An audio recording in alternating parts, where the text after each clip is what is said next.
Bonjour et bienvenue dans le podcast Les Lois Naturelles. Je suis Camille Langlais, naturopathe et fondatrice de ce podcast. C'est en transformant mon hygiène de vie et particulièrement mon alimentation que j'ai découvert toute l'énergie dont mon corps disposait.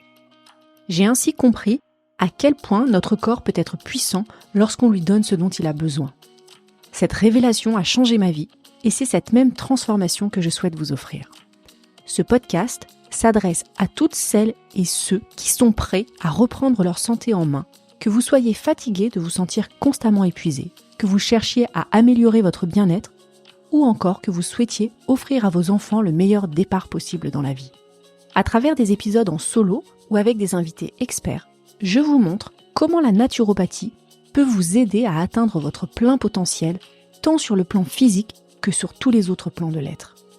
Et comme je suis convaincue que les meilleures habitudes se cultivent dès le plus jeune âge, je dédie une partie de mon activité aux parents soucieux d'accompagner leurs enfants, de la petite enfance à l'adolescence, vers une vie saine et équilibrée.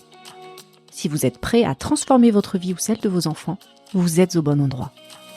Si vous aimez le podcast et que vous souhaitez soutenir les lois naturelles, n'oubliez pas de laisser un avis sur votre plateforme d'écoute, 5 étoiles de préférence, ou un commentaire sur Apple Podcast. Cela m'aide énormément à faire découvrir la naturopathie au plus grand nombre. Bonne écoute!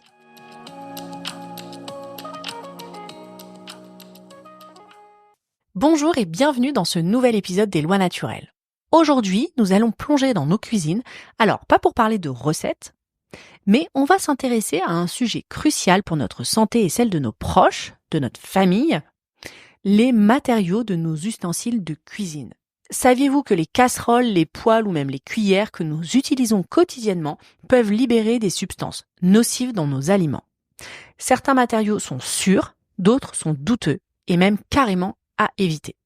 On n'y pense pas forcément quand on parle d'alimentation saine, on pense surtout à ce qu'on va mettre dans notre assiette, mais finalement le contenant, surtout pour les cuissons, a une grande importance. Nous utilisons ces ustensiles tous les jours pour préparer nos repas et pourtant, on s'interroge bien peu sur leur impact sur notre santé. Pourtant, certains matériaux peuvent libérer des substances toxiques dans nos aliments, tandis que d'autres sont parfaitement sûrs et durables. Alors, quels matériaux privilégier? Lesquels et pourquoi? Aujourd'hui, dans cet épisode, je vous donne toutes les clés pour faire les bons choix. Pourquoi le choix des matériaux est crucial? Alors, pour commencer, il est important de comprendre pourquoi le choix des matériaux de vos ustensiles de cuisine est si important. La première raison, c'est que ce sont des matériaux qui sont exposés à la chaleur et aux réactions chimiques. Donc certains matériaux vont venir réagir avec les aliments lorsqu'ils sont chauffés et vont venir libérer des substances chimiques qui peuvent être absorbées par notre corps. D'où l'intérêt de veiller à la composition de ces matériaux. Il peut aussi se produire ce qu'on appelle une contamination silencieuse, c'est-à-dire que même sans chaleur, des ustensiles de mauvaise qualité peuvent libérer des particules dans nos aliments. Donc attention.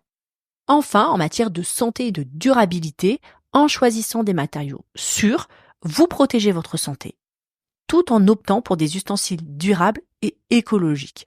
Encore une fois, en tant que consommateur, nous avons le pouvoir de décider vers quoi, vers quels produits, vers quelles entreprises nous décidons d'affecter notre argent, nous décidons de soutenir tel ou tel mode de fabrication.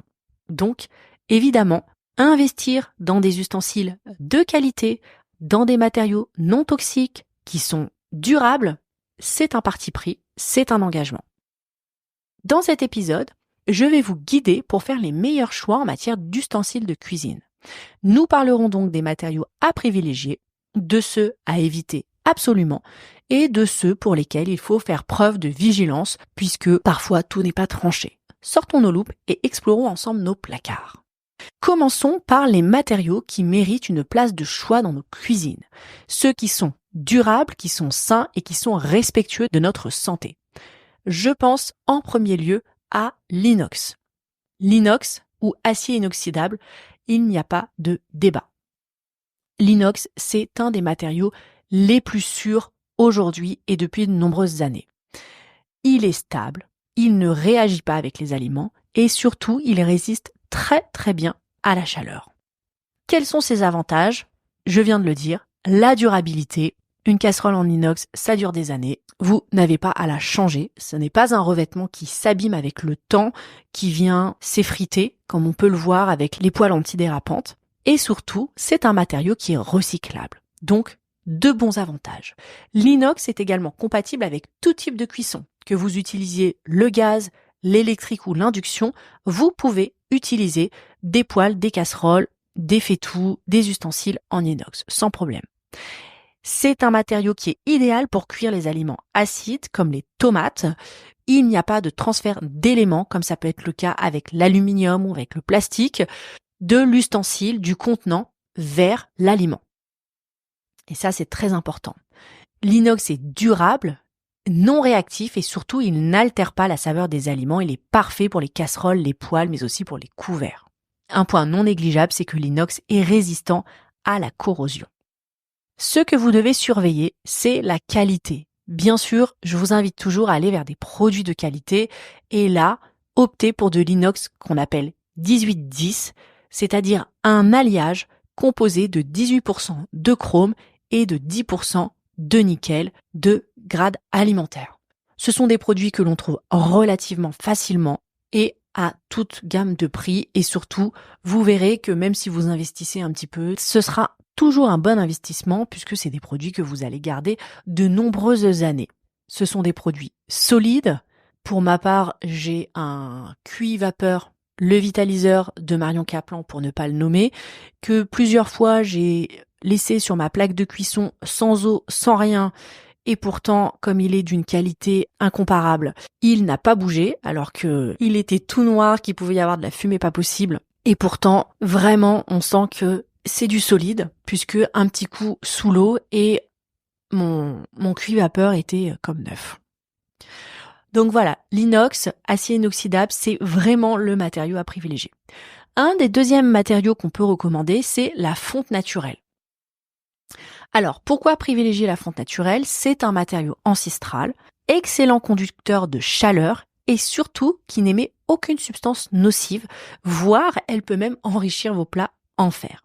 Alors, quels sont ses avantages? Une durée de vie quasi illimitée. Vous le savez, les grands plats, les grands faitout en fonte, certes, ils sont lourds, mais ils durent dans le temps. Le risque est plutôt de casser votre carrelage si vous le faites tomber plutôt que votre faitout. C'est un matériau qui est idéal pour les cuissons longues, comme les ragoûts ou tous vos plats qui sont mijotés. Et comme l'inox, c'est un matériau qui peut être utilisé sur tous les feux, y compris même dans un four. Petit point non négligeable, la fonte diffuse la chaleur de manière uniforme. Donc pour les cuissons, c'est l'idéal. Petite astuce, prenez soin de vos ustensiles en fonte en les huilant régulièrement pour éviter qu'ils ne rouillent. Troisième composant sûr, le verre, ou plus précisément le verre borosilicate. Alors, pourquoi le verre est un bon choix? Parce que c'est un matériau qui est neutre, parfait pour les cuissons au four ou même pour stocker les aliments. L'avantage du verre, c'est qu'il ne libère absolument aucune substance chimique. Il est transparent, donc c'est facile de venir contrôler la cuisson. Il est idéal pour tous les plats qui sont acides ou les plats qui sont gras. Et surtout, c'est un composant qui est absolument neutre, qui ne réagit pas avec les aliments et qui ne contient aucune substance toxique. Donc, il sera parfait vraiment pour tous les usages. Attention simplement au choc thermique. Pour prévenir les fissures, ne passez pas un plat en verre tout de suite à une température très froide. Le quatrième matériau dont on peut recommander l'usage avec certitude, c'est le bois ou le bambou. Pourquoi c'est un bon choix? Là, ça sera pas pour vos poêles ou vos ustensiles de cuisson, mais ça sera plutôt pour les cuillères, les spatules ou surtout pour les planches à découper. C'est un matériau qui est naturel, qui sera doux pour vos poêles. Il ne viendra pas altérer la surface de vos poêles et surtout, c'est un matériau biodégradable. Comme pour tout, veillez à la qualité du bois que vous achetez. C'est important. Faites attention aussi à bien les nettoyer à la main et à éviter le lave-vaisselle. Et puis, petite parenthèse, si vous utilisez des remèdes à base d'argile, c'est toujours bien d'avoir une cuillère en bois puisque l'argile au contact de l'eau ne supporte pas le métal. Donc, une cuillère en bois, c'est un indispensable dans une cuisine un petit peu naturelle. Les matériaux douteux maintenant, ou à utiliser avec précaution. Donc c'est des matériaux qui sont utilisés assez couramment, mais qui méritent tout de même une certaine prudence. Je pense notamment à l'aluminium. Alors, pourquoi l'aluminium est douteux? L'aluminium, c'est léger, c'est bon marché, mais il faut savoir que l'aluminium peut migrer dans les aliments, surtout si vous cuisinez des plats acides comme la tomate, le citron. Je pense notamment aux papillotes de poisson dans lesquelles on a souvent tendance à mettre du citron, et là, c'est certain que l'aluminium va venir migrer du papier vers l'aliment, libérant ainsi des particules d'aluminium dans vos aliments. Sachez qu'une exposition prolongée à l'aluminium a pour conséquence des troubles neurologiques, donc soyons vigilants tout de même. Si vous utilisez de l'aluminium, choisissez toujours des ustensiles avec un revêtement anti-adhésif de qualité. Donc si vraiment vous utilisez de l'aluminium, faites attention, évitez la cuisson, évitez les aliments acides pour éviter bien sûr la libération et la migration de particules d'aluminium dans vos plats. Attention aussi aux revêtements en céramique moderne. C'est un matériau qui est souvent présenté comme une alternative plutôt saine. Pourtant, ces revêtements peuvent contenir des nanoparticules ou des additifs chimiques qui vont venir se dégrader avec le temps. Donc attention vraiment, privilégiez des marques réputées, vérifiez l'absence de substances toxiques, étudiez un petit peu les composants, la marque vers laquelle vous allez vous tourner si vous souhaitez aller vers de la céramique. Là, je vous parle des revêtements en céramique. Vous pouvez vous tourner vers de la céramique sans revêtement. Là, dans ces cas-là, elle est plutôt inerte, elle ne libère pas de toxines, elle sera idéale pour des cuissons douces ou des plats mijotés, mais assurez-vous bien qu'elle soit 100% naturelle et sans métaux lourds dans l'émail. Donc, attention, toutes les céramiques ne se valent pas. Il faut vraiment faire la distinction si c'est un ustensile, un plat entièrement en céramique ou si simplement un revêtement en céramique moderne. Vigilance. Enfin, le silicone. Faut savoir que le silicone, celui qui est utilisé pour les moules à gâteaux, pour les spatules, peut libérer des composés chimiques à température élevée ou s'il est de mauvaise qualité. Et ces composés vont venir migrer dans vos préparations. Donc attention, optez vraiment pour un silicone de qualité et de qualité alimentaire et surtout, évitez les températures extrêmes. Évitez si vous le pouvez, mais si vraiment c'est un ustensile que vous souhaitez utiliser, veillez vraiment à la qualité. Enfin, quels sont les matériaux à proscrire absolument? Alors là, on va parler de ce qu'il faut bannir de votre cuisine pour préserver votre santé. Malheureusement, tous les plastiques. Tous les ustensiles en plastique sont à éviter. Pourquoi? Parce que sur l'effet de la chaleur, le plastique vient libérer des perturbateurs endocriniens comme le BPA, le bisphénol A, qui est un composé chimique utilisé pour la synthèse des plastiques et des résines, qui sert à la fabrication de nombreux produits de notre vie quotidienne et notamment d'utilisation alimentaire. Mais le plastique libère malheureusement d'autres substances chimiques nocives, donc vraiment attention. On parle de perturbateurs endocriniens, mais on parle aussi de substances cancérigènes, pour ce qu'on connaît aujourd'hui. Le risque, bien sûr, c'est la contamination des aliments. Avec la chaleur, on l'a dit, mais aussi le simple contact suffit à libérer des particules qui vont migrer du contenant vers l'aliment et vers vos préparations. Favorisez quand même des contenants en verre, qui est un matériau beaucoup plus stable comme on l'a vu un petit peu plus haut. Il faut aussi considérer la pollution environnementale qui est liée à tous ces ustensiles en plastique. Donc, je vous invite à les remplacer, que ce soit par des ustensiles en bois, en bambou ou en inox, ou alors pour vos contenants par des ustensiles en verre. Un matériau auquel on pense pas forcément, je vais passer rapidement mais je vous le dis quand même, c'est le cuivre non étamé. Le cuivre peut s'oxyder et libérer des particules dans les aliments, en particulier dans les plats acides, donc avec un usage trop important, ça peut entraîner une intoxication au cuivre. Mais bon, aujourd'hui, on utilise quand même très très peu le cuivre dans nos ustensiles de cuisine. En revanche, un matériau qu'on utilise encore beaucoup trop, c'est le téflon, c'est-à-dire le téflon qui est le revêtement anti-adhésif classique que l'on retrouve dans toutes les casseroles et dans toutes les poêles. Quel est le problème du téflon et pourquoi il faut le bannir? C'est que le téflon contient du PFOA, une substance cancérigène qui est interdite depuis 2020, mais qui est encore présente dans de nombreux vieux ustensiles ou alors dans des produits bon marché. Donc ça, c'est un produit vraiment à bannir. Aujourd'hui, on trouve des poêles anti-adhésives en téflon sans BFOA. Et pourtant, ces produits ne sont pas si inoffensifs. Donc vigilance quand même, puisque tous les revêtements anti-adhésifs sont toxiques et certains sont classés cancérigènes.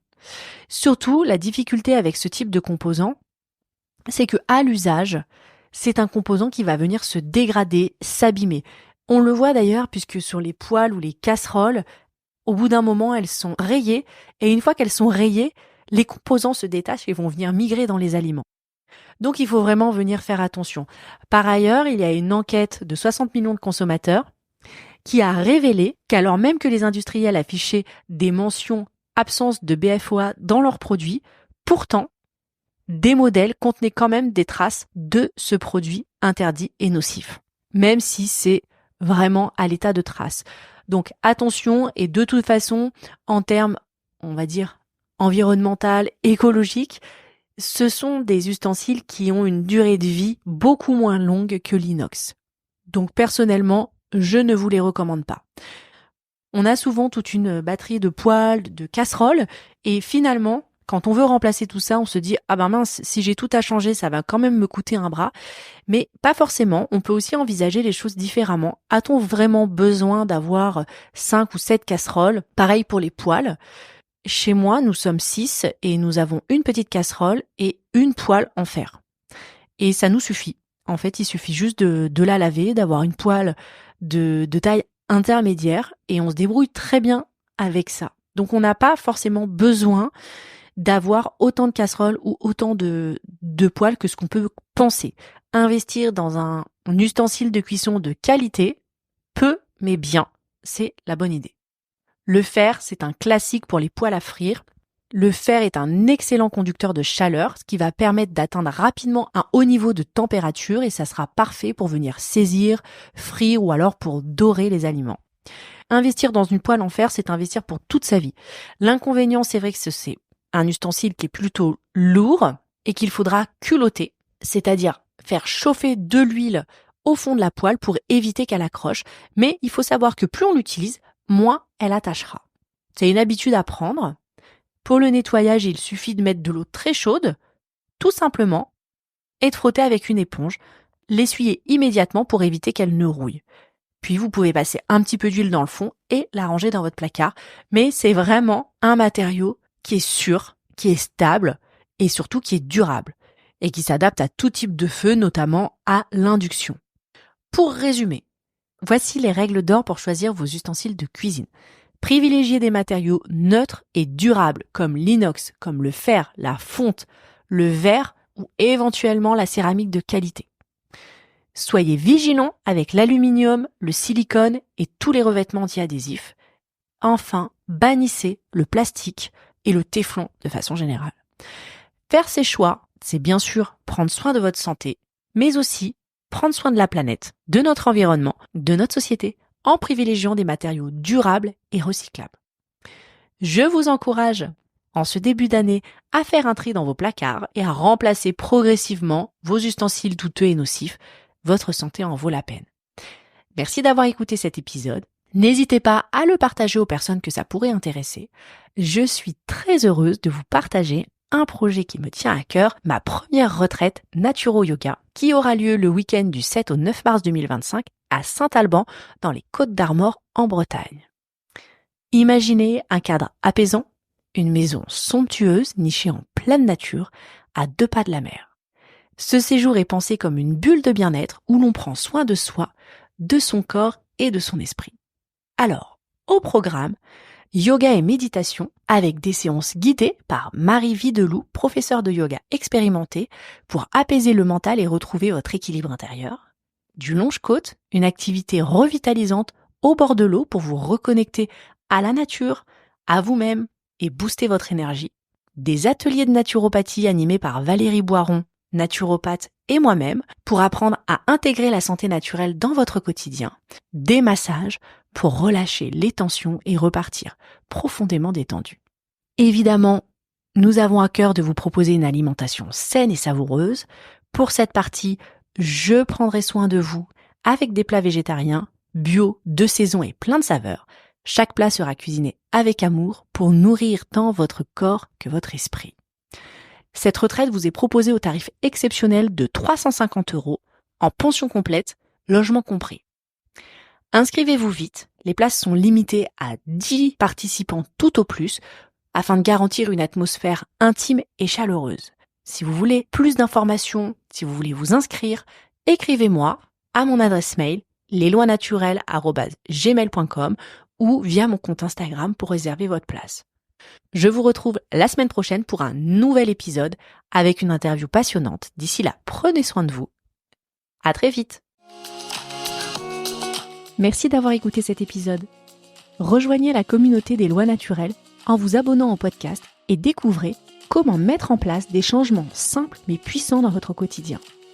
Et si vous souhaitez aller plus loin, je vous invite à prendre rendez-vous pour une consultation en naturopathie où je vous accompagnerai personnellement dans votre démarche de santé naturelle. Ensemble, nous explorerons comment la naturopathie peut transformer votre bien-être et celui de votre famille. Pour prendre rendez-vous, contactez-moi directement via mon compte Instagram, Les Lois Naturelles, ou envoyez-moi un mail à l'adresse suivante, lesloisnaturelles@gmail.com. Je serai ravie de vous accompagner sur votre chemin vers une meilleure santé. À bientôt!